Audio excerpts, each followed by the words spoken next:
Not much happens in dark, murky ocean depths. It's mostly pretty quiet, with some smaller fish carefully passing by and probably hoping nothing big would grab them on their way. There's also a bigger fella looking for plankton coming through every now and then. Suddenly, a giant beast comes out of nowhere. First, it's just a dark dot in the distance, until it gets closer. Oh, it's a great white shark. You can recognize its firm dark gray body, white belly, and slanted head. These creatures have special cells in their skin called melanocytes that can make their color change to lighter or darker. This way, a shark can blend in with its surroundings, which is a nice ace up its sleeve and the reason why we barely even see one coming by. These predators can grow up to be more than 20 feet and weigh up to 5,000 pounds. Our fierce fella is just passing by looking for some lost fish that might wander around, if it gets lucky, directly into its mouth. But instead, a giant jagged tentacle comes out of nowhere. The great white barely escaped it, and quickly swam a little further to see what was happening. A giant squid comes out of the depths. Its eyes, as large as dinner plates, are looking straight at the shark, while its soft body is getting closer. A challenging prey, but hey, why not try? Most of the time, these creatures eat shrimp, fish, and other squid, but sometimes they like to really treat themselves, so they go after small whales. A shark will do too. I know you'd expect these creatures to be way smaller, or that's at least how I comfort myself when I swim a little further from the shore where my feet can't touch the bottom anymore. But they can weigh 600 pounds and be 40 feet long.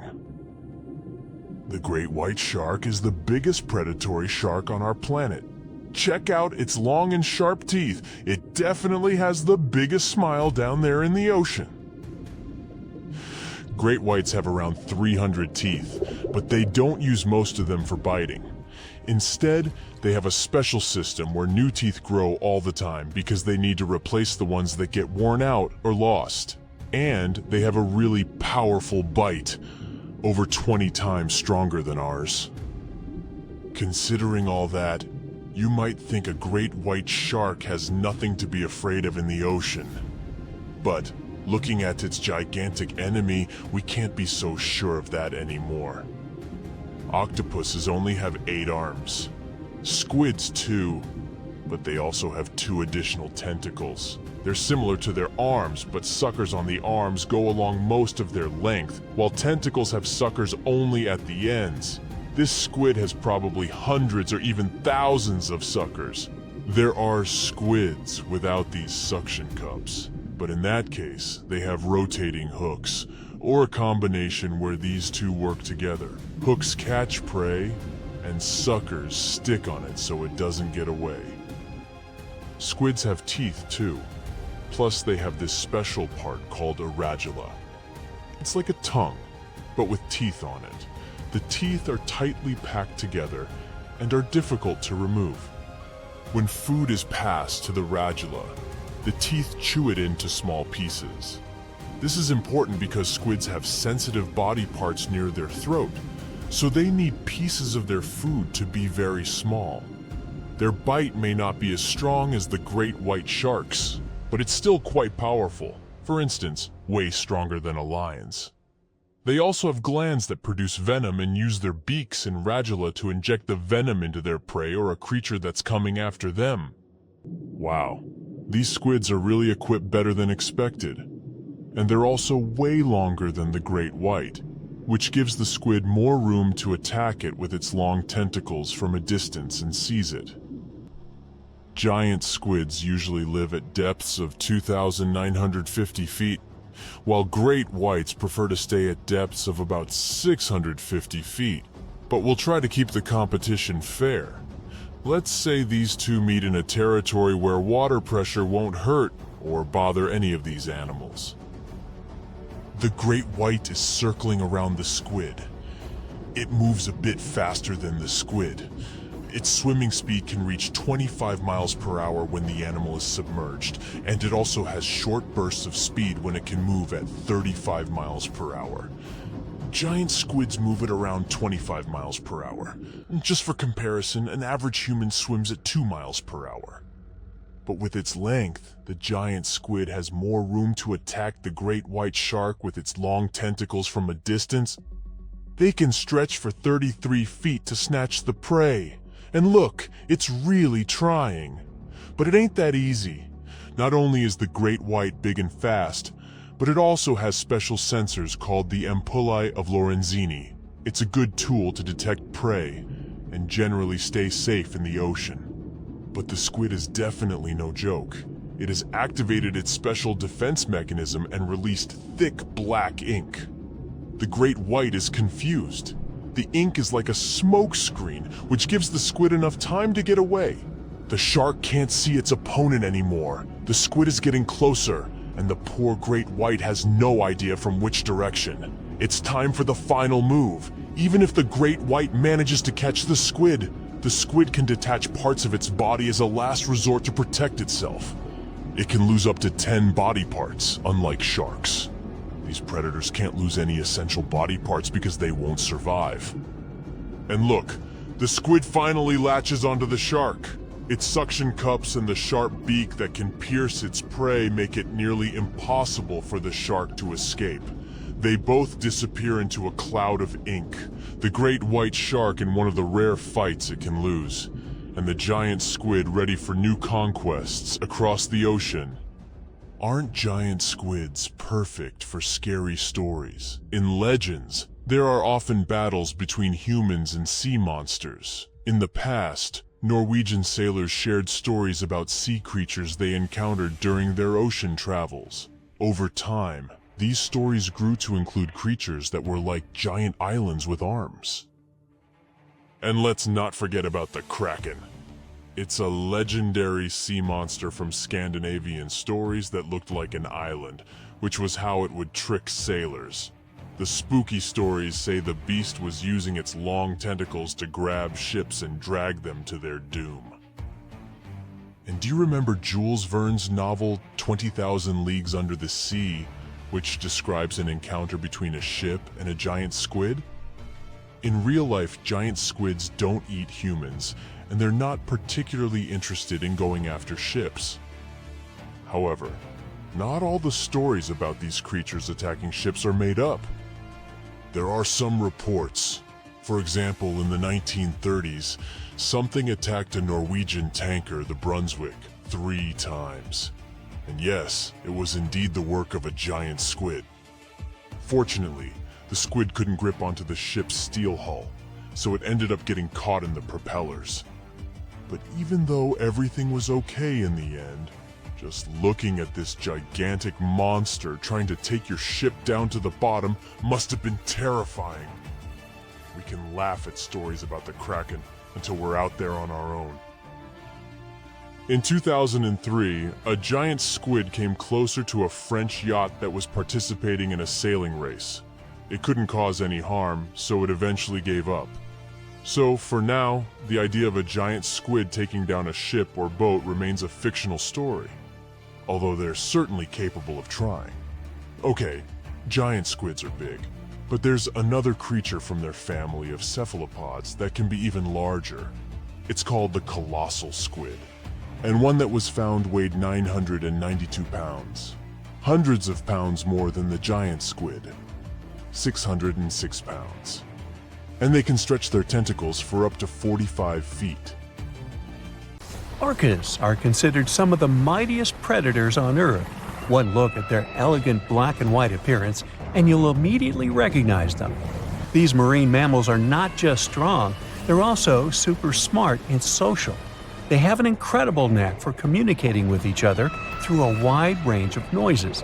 What's fascinating is that each orca pod has its own unique sounds that its members can recognize even from a distance. It's like they have their very own secret language. When it comes to hunting, orcas are highly skilled.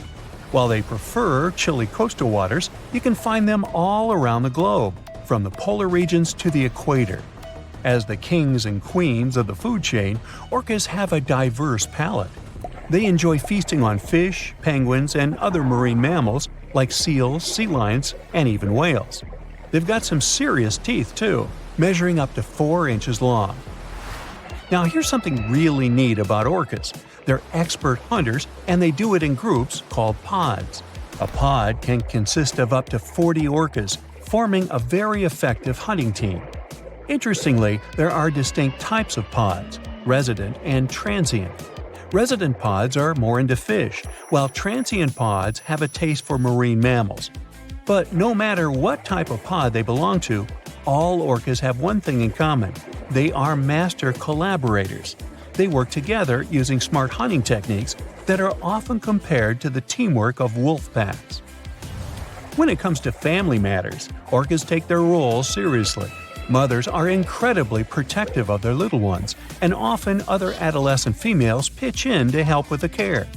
Mothers give birth every few years after a really long 17-month pregnancy. They usually have just one baby at a time. Eventually, as they grow up, they'll become more independent and venture out on their own. However, in some cases, the young orca may choose to stick with the pod it was born into for life. In the wild, orcas lived in tight-knit family groups, forming strong bonds and sharing a unique culture that is passed down from generation to generation. Research has shown that their social structure is decidedly sophisticated. Despite their beauty and intelligence, orcas are causing somewhat of a stir among sailors. Unbelievably, they have actually sunken boats. What's even more interesting, in a dangerous kind of way, is that they seem to be teaching their friends to do the same. According to experts, it all started with one upset orca. This poor soul experienced what they call a critical moment, and it triggered a whole new behavior. And now, this behavior is expanding among the orca population through social learning. Let's dive into the details. The latest incident occurred off the coast of Spain in the Straits of Gibraltar. A yacht had an unfortunate encounter with 3 orcas. The skipper of this vessel described how the little orcas shook the rudder while the big one repeatedly rammed the ship with all its might. The astonishing part is that the smaller orcas actually imitated the techniques of the larger one. With a slight run-up, they too slammed into the boat. It's like they were training with the master.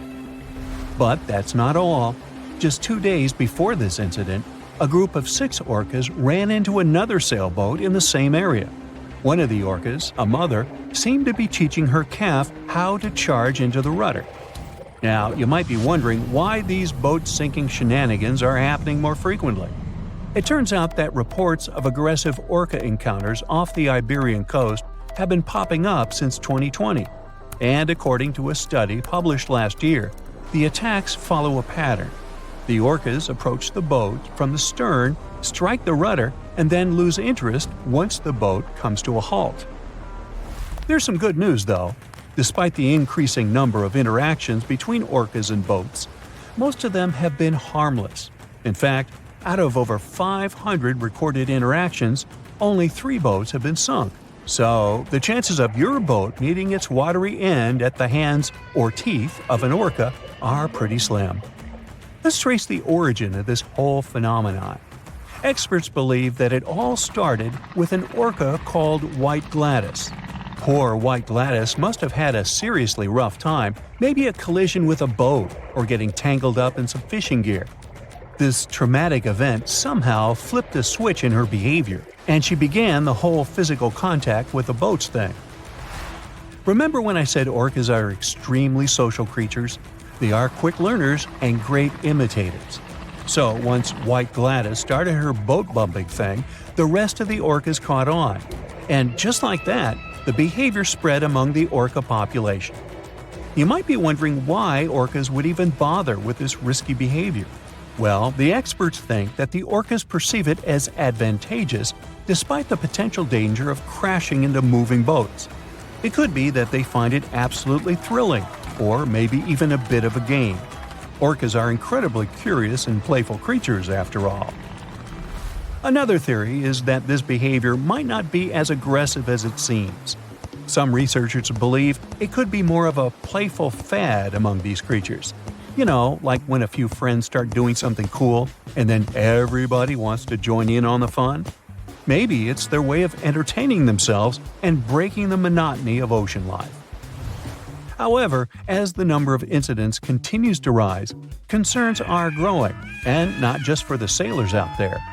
The Iberian orca subpopulation is already critically endangered, and this boat-bopping trend could pose a severe issue for them. According to the latest census, there are less than 40 Iberian orcas left in the wild. That's a dangerously small number.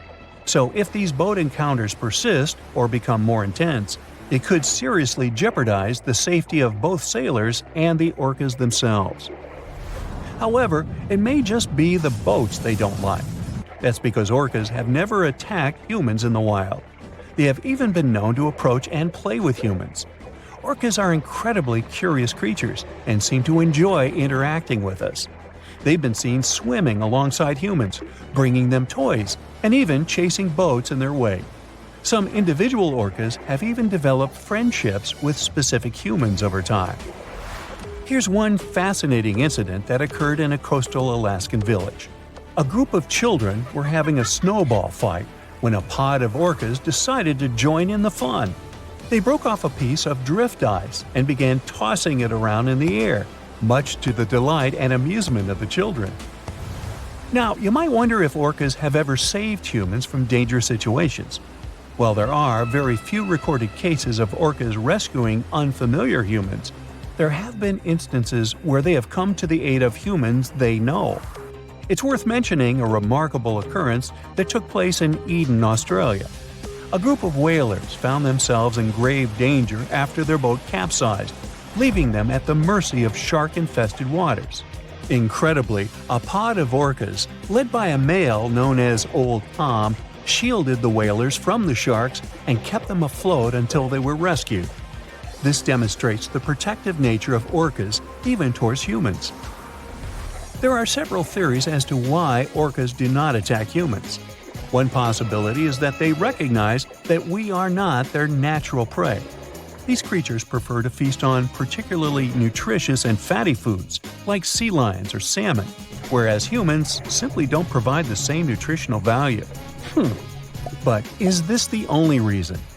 Other apex predators, like sharks, may occasionally mistake humans for seals and attack them.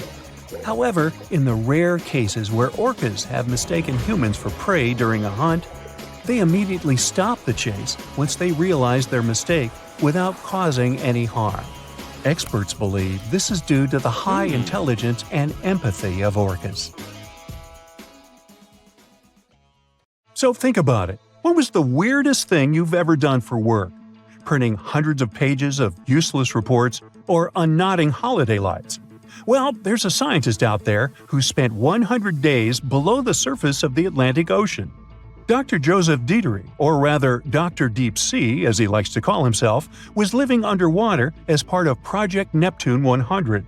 This project is a long-term study of how compression affects humans, both physiologically and psychologically. Dr. Deep Sea, who's a biomedical engineer and University of South Florida associate professor, went under the sea to see if increased pressure can help humans live longer and prevent health problems that come with old age. From day one of the mission, Dr. Dieterich was actively sharing what was going on in his social networks. He mentioned that another important goal for him was to inspire scientists from different generations to study life undersea. After 74 days of the mission, he officially set a new Guinness World Record for the longest time living in an underwater fixed habitat. But he didn't just jump out on the surface after it, woohoo, and stayed the planned 100 days. The scientist definitely wasn't bored for those 14 weeks.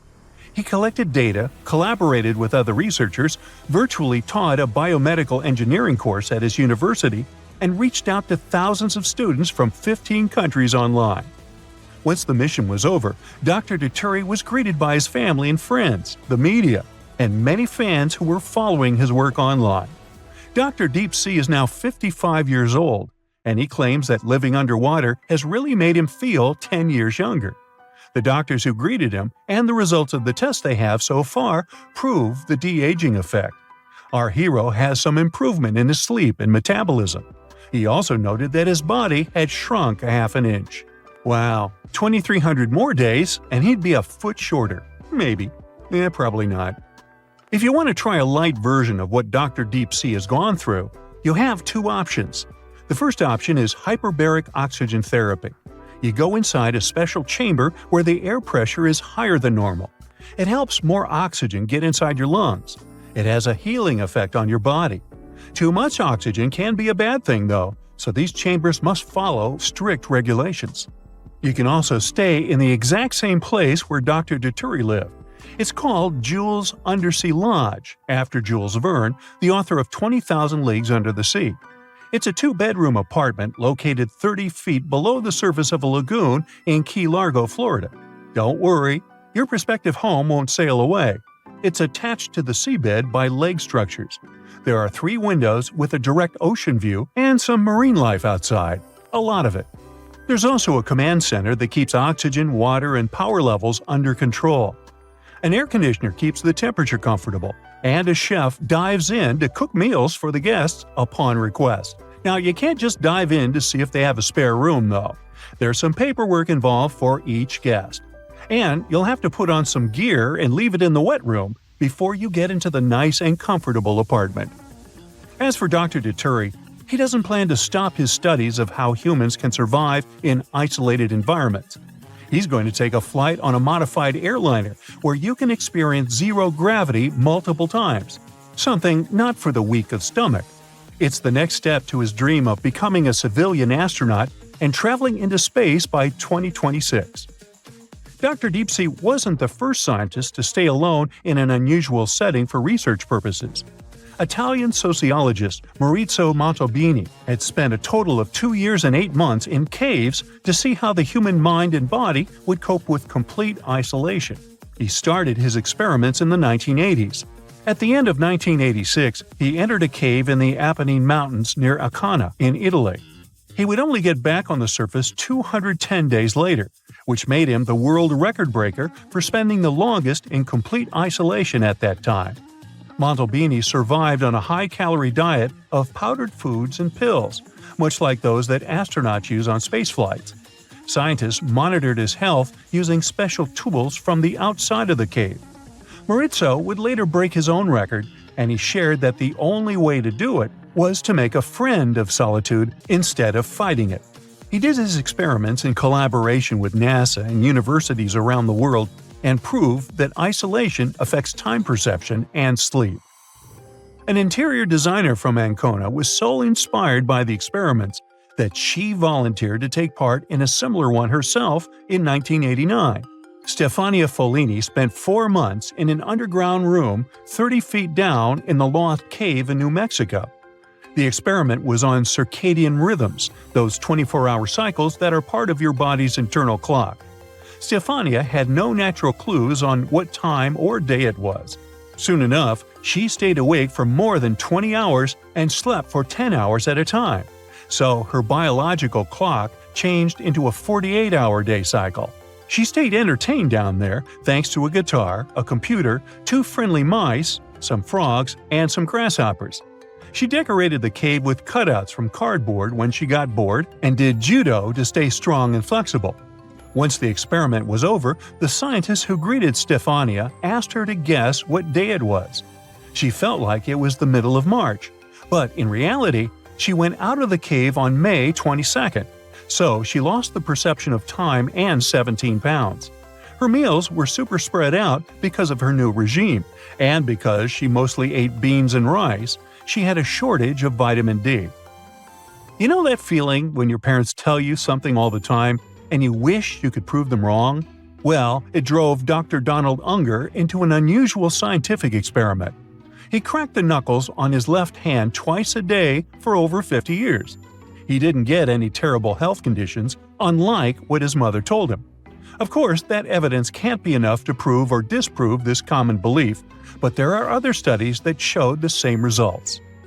Regine Greaves, a biologist from British Columbia, Canada, decided to ignore the wisdom we all know: sleep tight, don't let the bedbugs bite, and let bedbugs bite her, around 180,000 times, all for science. She did it to test and find the most effective compounds to attract and trap bedbugs. Once those little unwelcome guests get inside your building, making them leave can be tricky and cost a lot. The biologist, together with her team, decided to see if baiting traps with pheromones could help lure the bugs and detect their gatherings before they multiply. They were missing one puzzle piece: the compound that bedbugs use to determine that a particular habitat is a safe place for them to settle. And that's how Greaves became bait for bedbugs. Her team managed to find that the compound they were looking for was histamine, which humans produce during immune responses.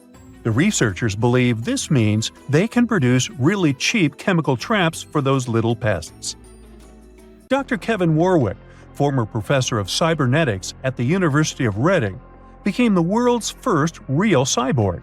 He connected his own nervous system to a computer to see how technology can change healthcare. He implanted a device in his left arm to transmit his own neural signals to a robotic hand and control it. The scientist believes implants are the ideal solution for people with neurological problems, as they can control objects just by thinking about moving. And it doesn't have to be only about treatment. This tech can help all humans open up a huge potential if we link up the human brain to a computer or AI system. Scientists and geologists are out there in the vast ocean, towing these trusty devices, also known as streamer cables. They drop these cables about 16 to 65 feet deep, with each stretching over 20,000 feet long. Now you can imagine that this whole setup creates quite a commotion underwater, attracting all sorts of curious creatures. And guess who shows up for the party? Sharks. Yep, these toothy pals are drawn to the magnetic fields of the streamer cables and sometimes mistake them for a chewy snack.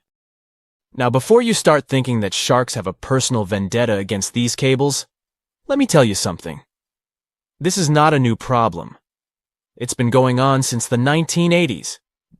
Even big players like Google have faced these underwater cable conundrums. They had to surround these internet cables with a fancy material to protect them from shark teeth. I mean, can you imagine a shark causing a delay in your internet browsing? That's one hungry predator with a serious grudge against technology. So, why exactly are sharks so keen on these cables? Well, no one knows for sure. Some scientists think it's because sharks have a thing for electromagnetic fields and get curious. Others believe they just have a thing for anything cable-shaped. It's not all sharks that cause such problems, but which of them are the troublemakers in this aquatic tale? Well, it depends on the depth of the cables. For example, when it comes to a particular depth, the bull sharks seem to be the mischief makers. These bad boys have solid gray physiques and short snouts. They're like the bullies of the underwater neighborhood, causing trouble wherever they go. Bull sharks are widely found in tropical and warm waters around the world, and they seem to have a knack for seeking out these streamer cables. Now I know what you're thinking. Did these scientists really catch a group of bull sharks and make them bite cables just for science? Nope, they're way too clever for that. Instead, they used a 3D scan of an authentic bull shark jaw to create a computer model. Talk about high tech. They simulated shark attacks on the cables, measuring the impact and compression forces. It turns out that a shark can really do a number on those cables. But here's the kicker. The strength of the cables depends on how fast the shark is swimming when it decides to take a chomp. So if you see a shark cruising by at top speed, you better watch out for those cables. But wait, we can't blame the poor sharks entirely for the fate of these underwater cables. A 2009 report points out that a lot of fish have a considerable history of nibbling on cables. It's like a buffet for these underwater creatures. Barracudas, sharks from shallow and deep waters, and even some other sneaky culprits have been identified as cable biters. They just can't resist sinking their teeth into the cable wrapping, which then lets the power conductor hang out with the seawater. It's a recipe for cable failure. Still curious about the fascinating world of cable installation?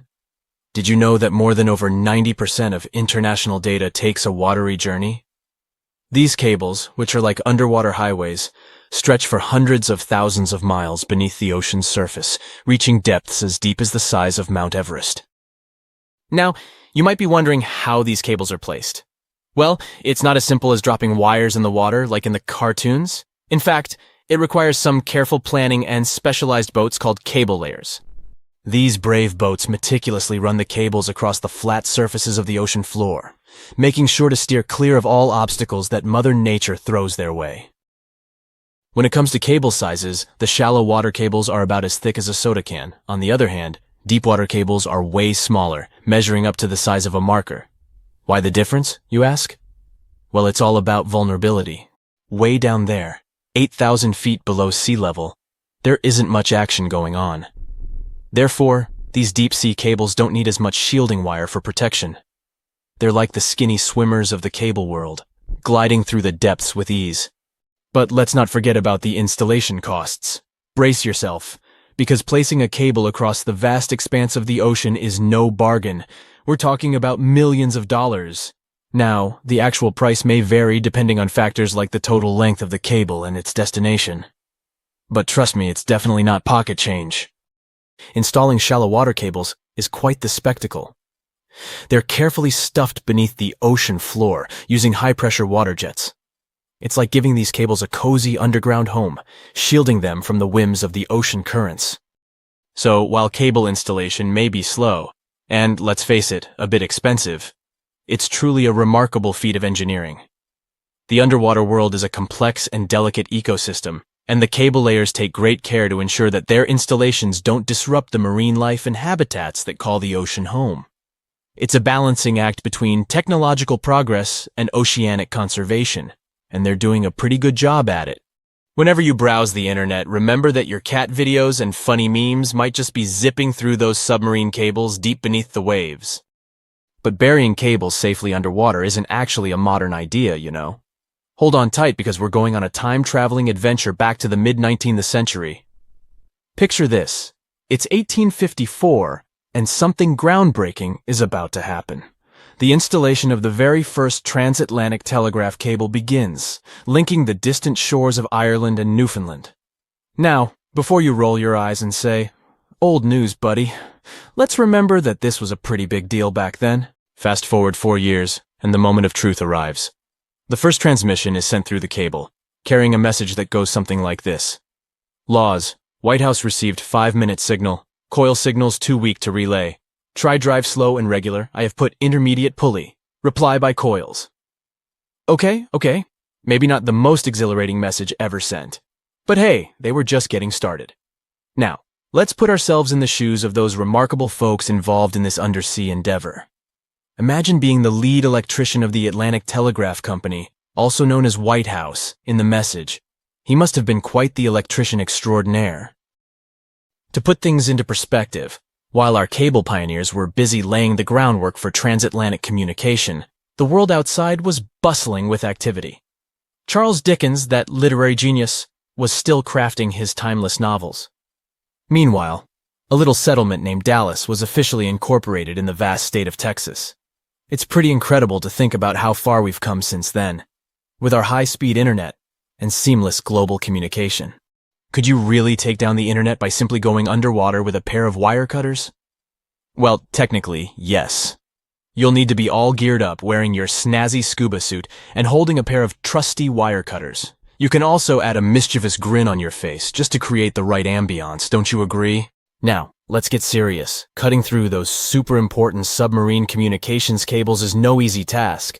They carry thousands of seriously dangerous volts. But here's the deal. Someone actually did it in Egypt back in 2013. A group of daring individuals wearing their sleek wetsuits and equipped with wire cutters decided to give it a go. Their target? The Southeast Asia Middle East West, Europe E4 cable. A whopping 500-mile lifeline that connects 3 continents.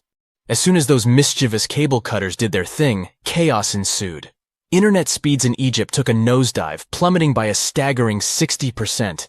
Can you imagine the frustration of trying to load a cute puppy video and having to wait for ages? But hey, let's keep things lighthearted here. The internet, like a phoenix, rose from the ashes once the cable was repaired. Speeds were restored, and everyone could once again binge-watch their favorite shows and indulge in endless rounds of online gaming. Scientists and sea biologists say that the mass of squids on the planet exceeds the mass of all people. Keep this fact in your mind while you listen to the story of the Kraken.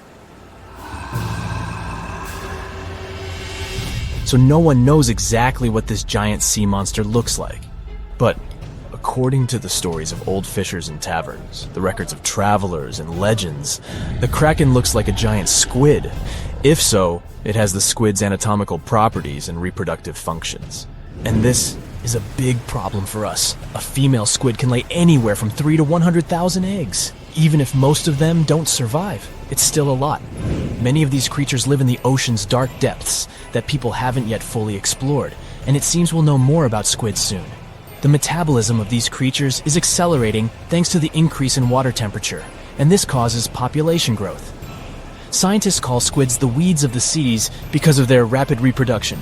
They can potentially exceed the population of all fish and mammals. Perhaps there will be so many of them soon that they won't have enough food on the ocean floor. They will begin to migrate closer to the surface, small squid and monstrous giant ones.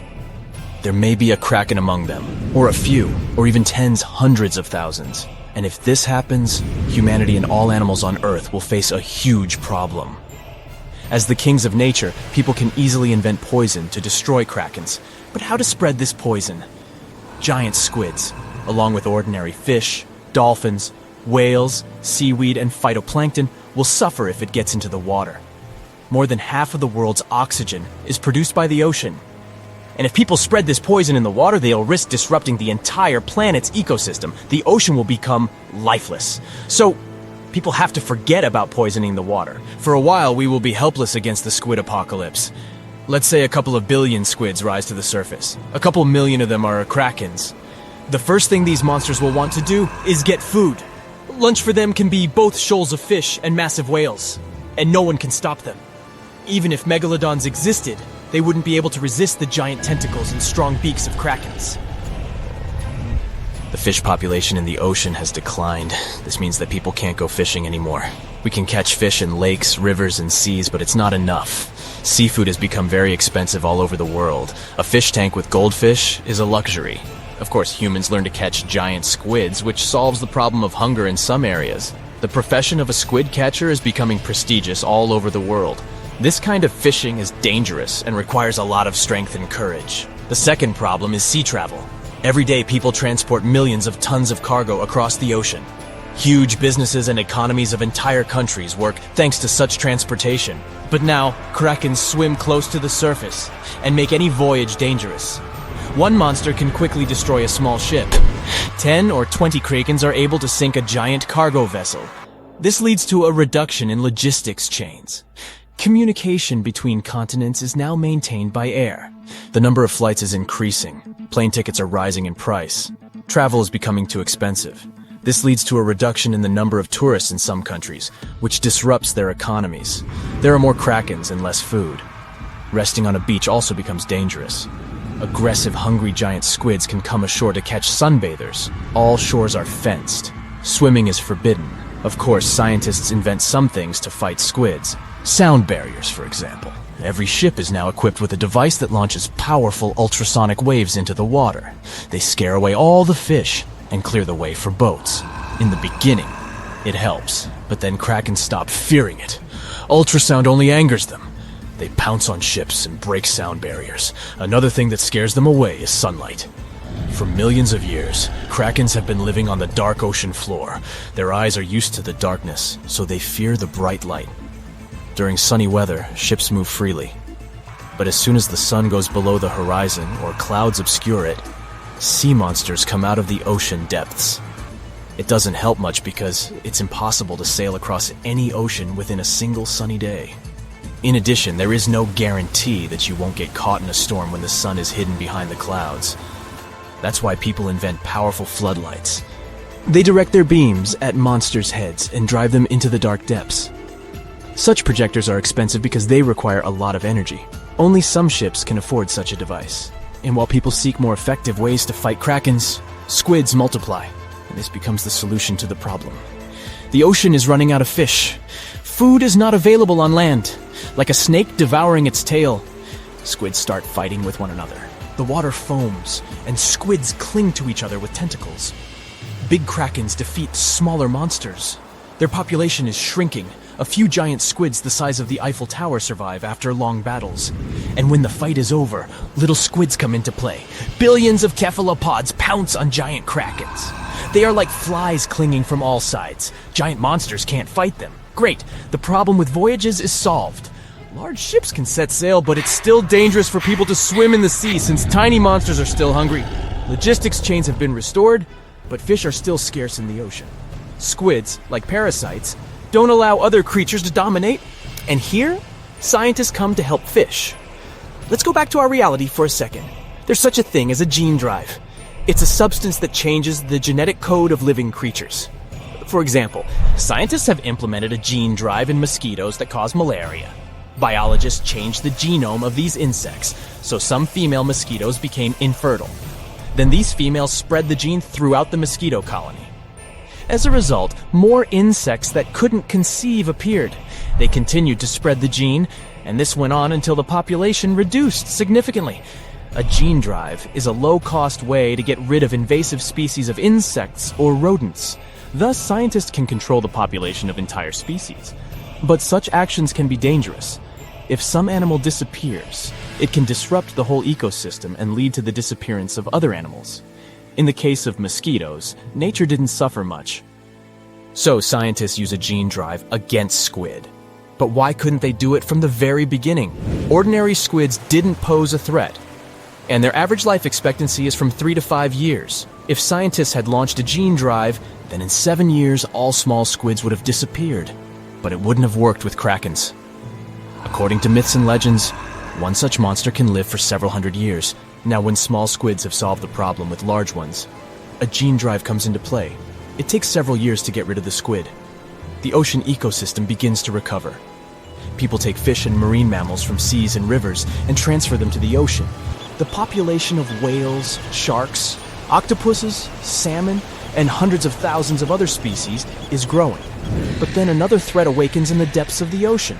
It turns out that when squids and krakens lived on the ocean floor, they didn't let even more terrible monsters move to the surface. Now that all arthropods have disappeared, new monsters are breaking free. First, marine earthquakes begin. But then, scientists discover that it's not the seabed shaking. Those are the backs of giant crabs. Hundreds of thousands of armored monsters with claws are rising to the surface. And this time, they can come ashore.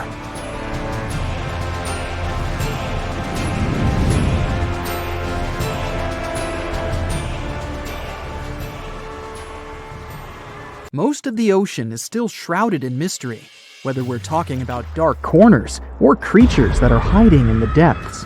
But sometimes, it gives us a peek into scary things it hides in its cold, dark depths. Like when you hear on the news that there are some deep-sea creatures washed ashore after a powerful storm once again. Some just look weird, while others are real monsters that live at depths of more than 3,300 feet. The coldest and deepest parts of the ocean have created one specific phenomenon called gigantism. So, sea spiders, squids, worms, and many other animals, mostly invertebrates, or creatures without backbones, they are all way bigger and scarier than the versions we see in the more shallow areas. In the Pacific depths, you can see a sea sponge as large as a minivan. Or what about the colossal squid that lives in subantarctic waters and is nearly 14 times longer than the arrow squid, a type that mostly lives in New Zealand? Researchers found many of these underwater monsters in the abyssal zone of the ocean. Back in 2021, the researchers showed images of the giant phantom jelly. It was at a depth of 3,200 feet. Its tentacles were 33 feet long. Wow, I wouldn't like to face that one on the beach. It probably eats only small fish and plankton, but it can swim to depths of more than 21,900 feet. And down there, this giant jelly doesn't have enough food. How does it survive then? Scientists haven't figured it out yet.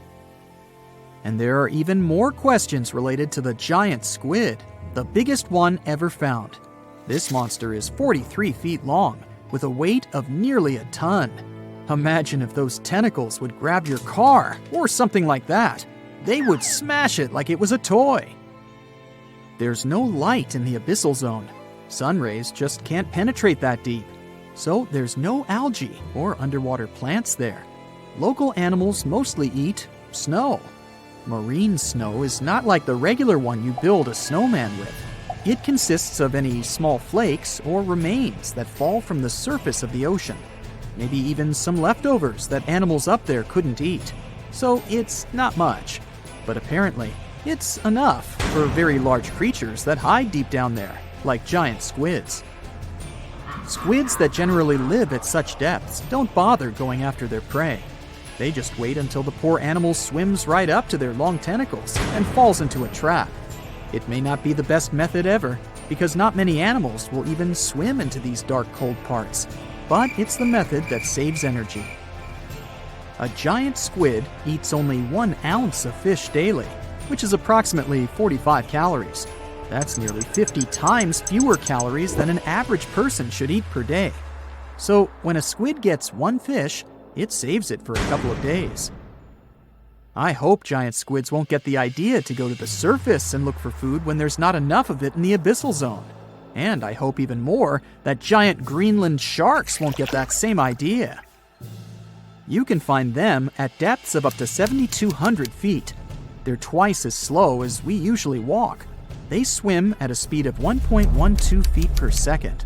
Their slowness is part of the energy-saving mechanism that creatures down there need to survive. But they can speed up in the form of short bursts when they need to catch prey. But they kinda change their diet from predator to scavenger, considering their environment. There will be more leftovers falling from the surface than animals to go after. Greenland sharks grow just 0.4 inches per year, and they're mostly 20 feet long, which means they live for a very long time, sometimes up to 400 years.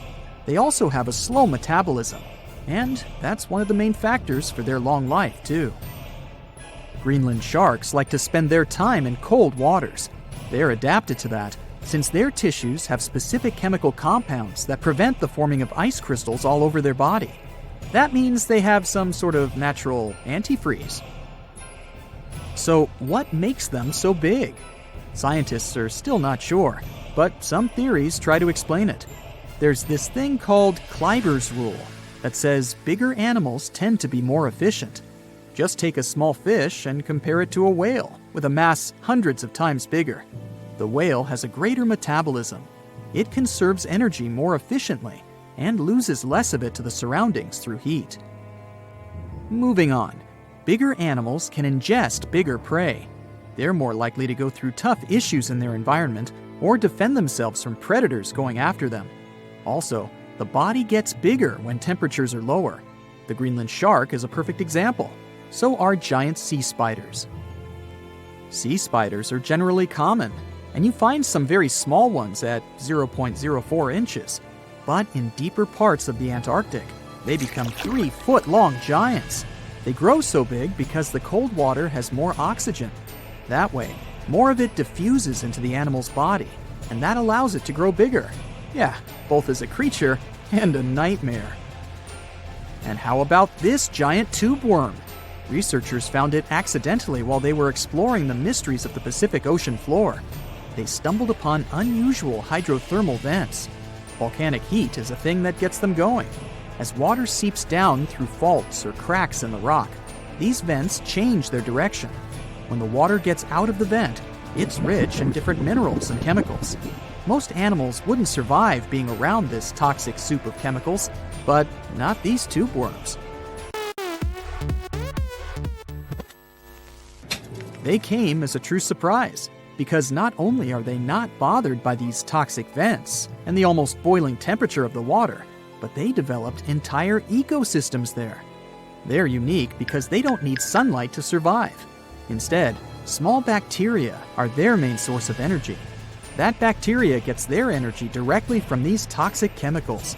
So it's not photosynthesis, but a process called chemosynthesis. And these tube worms don't have mouths. These bacteria live inside them. Strange story, huh?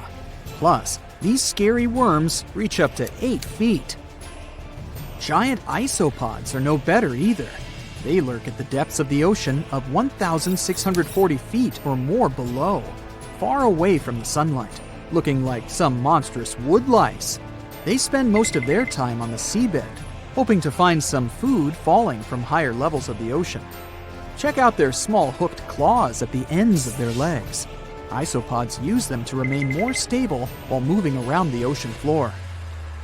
Since there's no light, they have long antennae that help them feel their way around. These sensory antennas are about half the length of their body.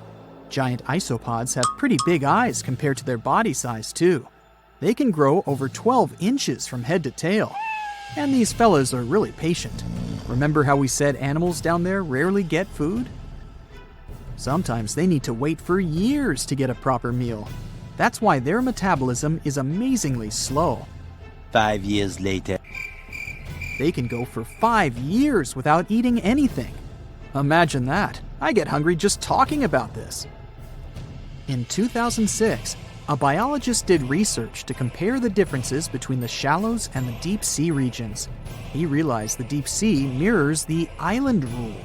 First, isolated parts of land develop biodiversity you won't find anywhere else. Second, small-bodied life there grows much bigger when it's isolated, compared to life on large land masses. Resources are limited, but also competition and predators. And we don't know much about these deep-sea creatures. It's too expensive and too complicated to carry out such research. So we'll just wait for more raging storms to show us at least part of the monstrous world cold ocean depths hide. Okay, let's face it, we humans are pretty ordinary. I mean, we're no superheroes with superpowers, right? What, you didn't get the memo? But the animal world has a bunch of superheroes. Some creatures live forever, and those who seem to not care about the laws of gravity. Critters that are immune to venom, and those that can run on water. And some of them will send shivers down your spine. So the first superpower on the list is the ability to live without water. Kangaroo rats can get by without water for years. They actually don't mind living without any water. Humans, on the other hand, can only survive 3 days without water. Human 0, kangaroo rats 1.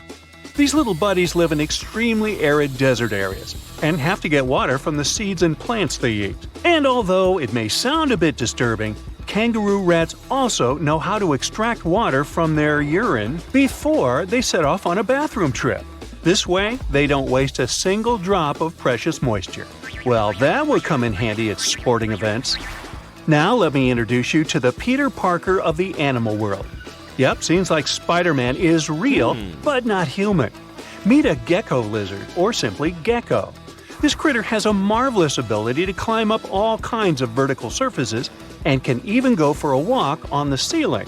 This gravity-defying feat is possible thanks to the lizard's unique foot pads covered with tiny hairs. They can cling to almost any kind of surface, no matter whether it's smooth, hard, rough, or soft. One more fun fact about these guys is that they lack eyelids, so they always keep an eye wide open for what's going on around them. If you wonder how they keep their eyes protected, here's the answer. Their eyes are covered with a transparent membrane, the cornea. Sure thing, they can't close their eyes, and if they have something in their eye, they simply lick it off. Right, they clean their eyeballs by licking them. I guess that's another superpower. Any supersonic superpowers here? Sure. A 1-inch-long subtropical shrimp disorients its prey with a sonic boom.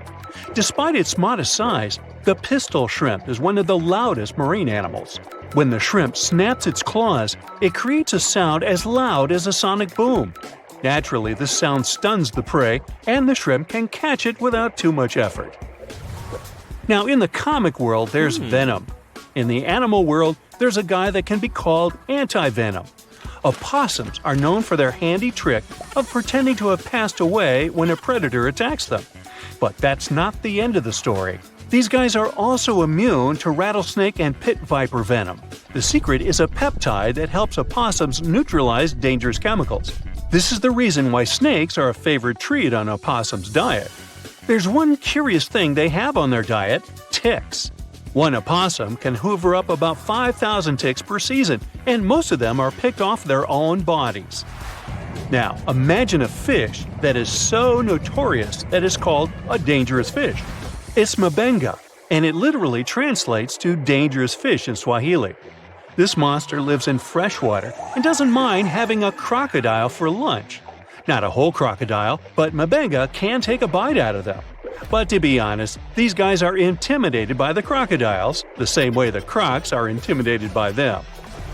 Now, you're watching this video on some gadget, right? Well, we all owe the gadgets we have to the electric eels in some way. I mean, all gadgets have batteries, and eels contributed a lot to the invention of an electric battery back in 1800.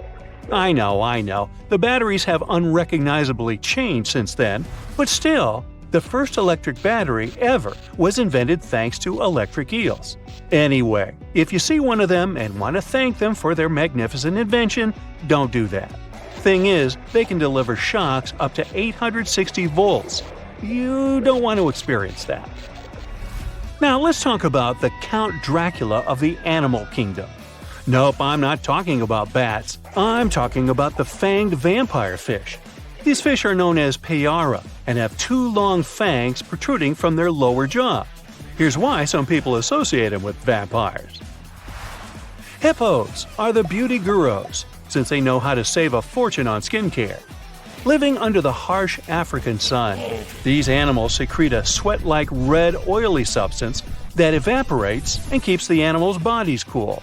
Besides, the fluid works as a moisturizer, sunscreen, and antibiotic all in one.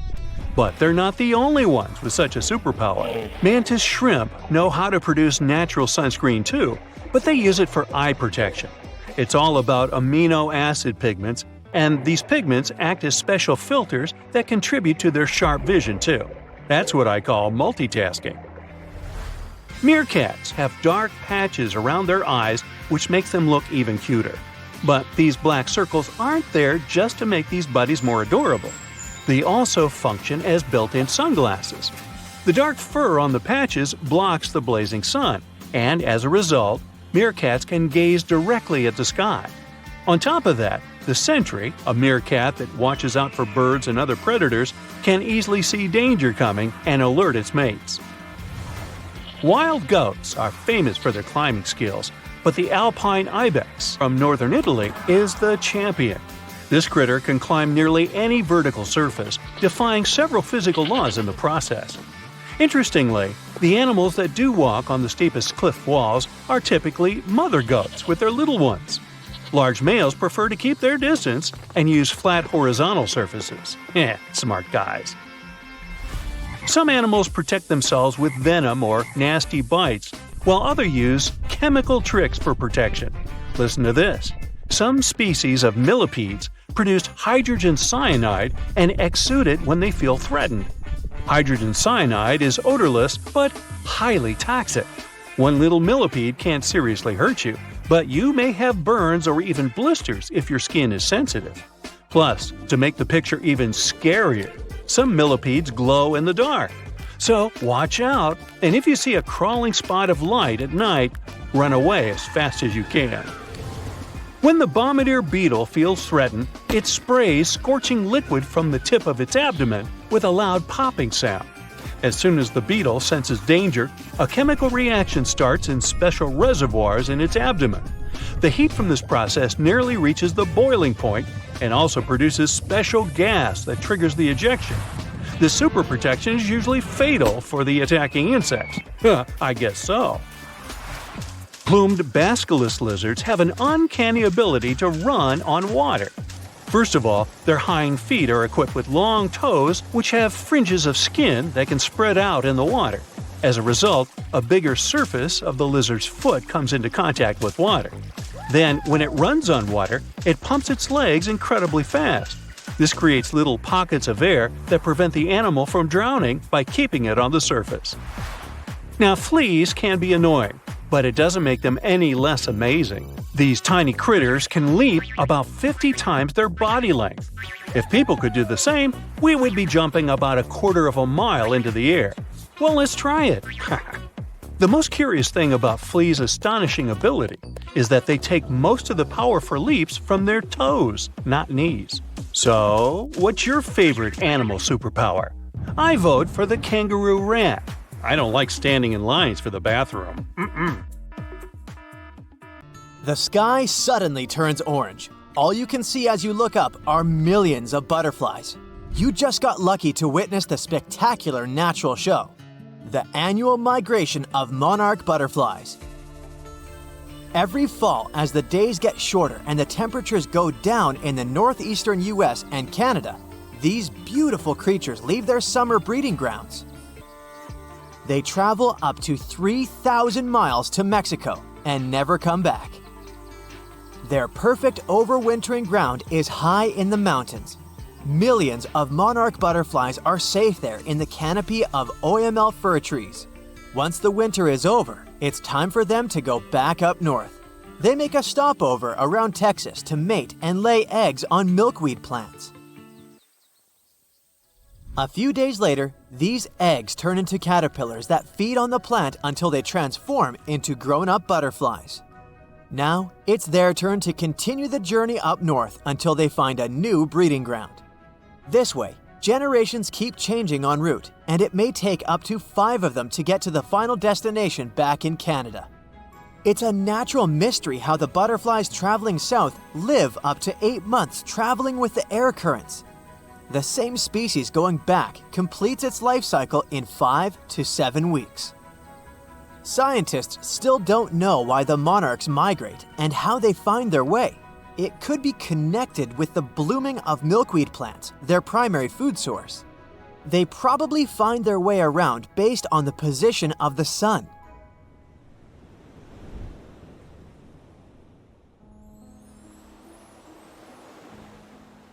Humpback whales are real champions when it comes to migration and size among mammals.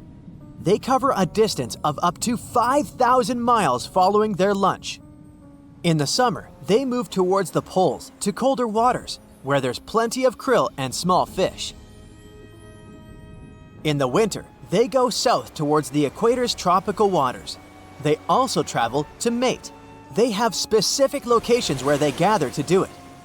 During the winter breeding season, you can hear male humpback whales sing, most likely to attract females or mark their territory. They produce a long series of calls and can repeat the same song for several hours. When the song changes, all singers that are currently migrating pick up the new tune. It's amazing how they do it when the distance between groups can be over 3,000 miles. Sea turtles migrate for more sentimental reasons. For hundreds of millions of years, these cute family guys return to the exact place where they were born to lay their eggs. They can cover up to thousands of miles, mostly when the seasons change and the waters are of a comfortable temperature. It could take them years, since some of them travel across the Pacific Ocean between Indonesia and the west coast of the United States and Canada, which is a total of 10,000 miles. But how do they find the exact spot they need if their parents can't just send them a geotag?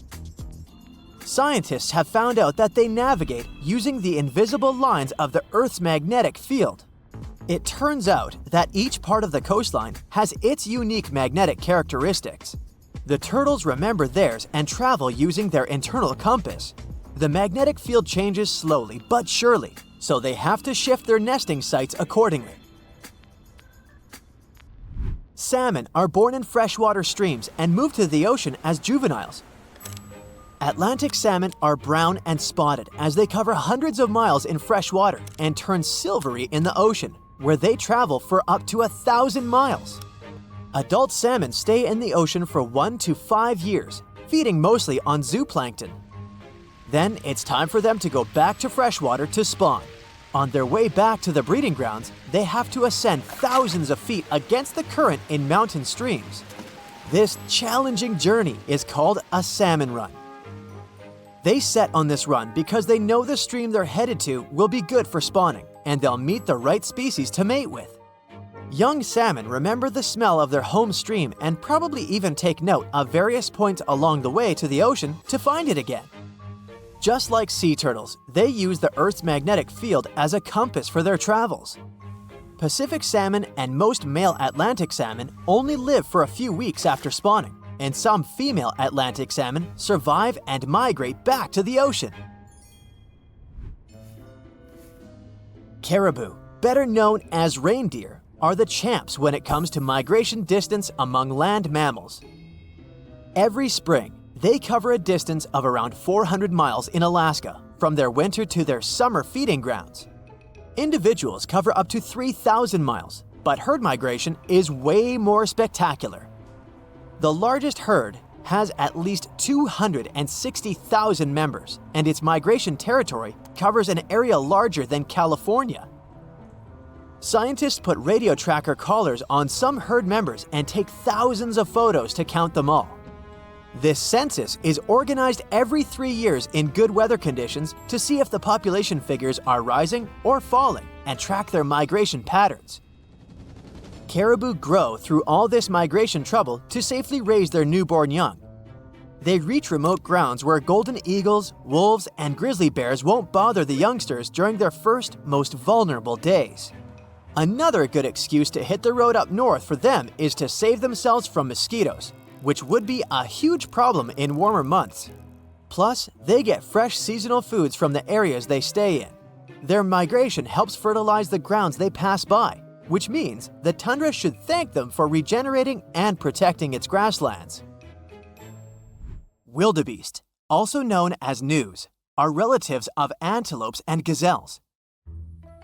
They spend most of their lives in the Serengeti plains of southeastern Africa, grazing on the grassy savannas.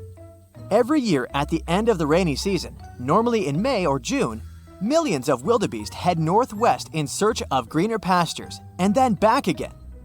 This migration is so spectacular that it's considered one of the 7 wonders of the natural world. Sadly, not all wildebeest make it to their final destination, as they have to cross rivers full of giant crocodiles and pass by hungry lions and other predators.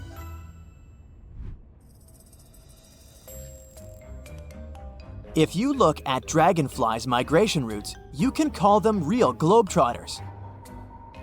Scientists discovered one such route that spanned from India to the Maldives, Seychelles, Mozambique, Uganda, and back again for at least 8,700 miles. It's the longest insect migration we know of so far. It looks like they set on this epic journey when the temperature reaches a certain mark and the days start to grow longer. They seem to be following the rains as they start during the monsoon season in India and arrive for the rainy season in eastern and southern Africa. One fragile insect cannot complete the whole trip, so it turns into a sort of relay race that includes 4 generations of dragonflies. Each generation plays its role in the journey. Scientists can't put radio trackers on dragonflies as they do with other animals because the insects are too small. So, to put together the migration route puzzle, they analyzed 21 years of data from volunteer citizen scientists and also wing samples from museums. Each of the samples had a chemical code that could roughly tell where the insect was from. This data helped the scientists understand how far this or that insect traveled as an adult. Elephants are known to have traveled across Africa for centuries. They rely on their herd leader's memory when it comes to recalling the tricky migratory routes. This big elephant boss leads everyone else to sources of ripe food and water when the seasons change. They also migrate to avoid danger, which is mostly represented by humans. Elephants have developed their own communication methods to pass on information about prospective danger. They use chemical secretions, vibrations, gestures, and touch. Recently, many African countries have restored some of the oldest elephant migration routes. These big-eared guys usually avoid dangerous areas for generations, but once they know the route is safe, they start using it again.